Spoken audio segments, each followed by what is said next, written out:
The course aims to cover a broad area of subject matter so that there's something for everybody. We have a range of subjects which go from still life subject matter, and learning to paint from still life inevitably involves drawing and using colour, as well as working with ideas about light and tone.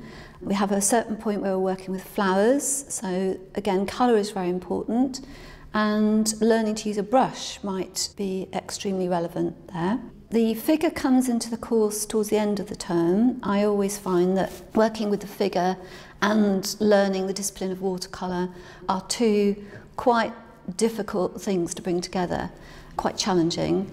So I always like to leave those towards the end of term.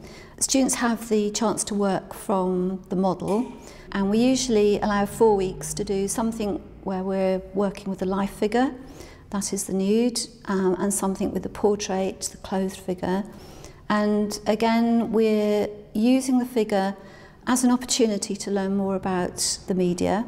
So we're thinking about light, we're thinking about colour, we're thinking about composition. A lot of people start working with watercolour, or they'd like to start working with watercolour because they think it's going to be an easy option, because it seems fairly simple and straightforward that they're using water as a media.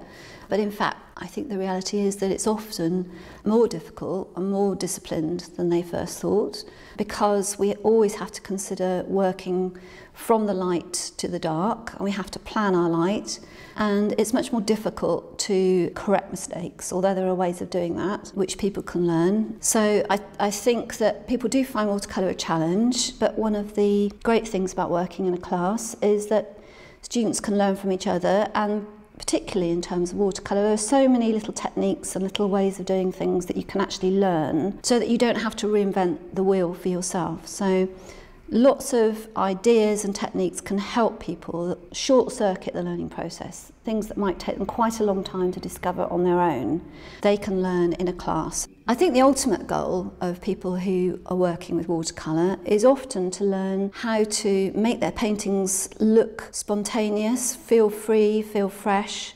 And that is quite a difficult thing to achieve at first. I often liken it to the idea of the ballet dancer who floats across the stage, but we don't see how her feet are bleeding, because all the discipline goes on behind the scenes.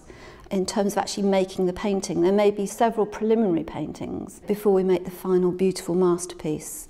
Our students are offered the opportunity to exhibit work in an exhibition. It's often quite a terrifying experience, but I think people get a lot of confidence-building energy from that. It's a very exciting thing to see your work finally displayed on the wall.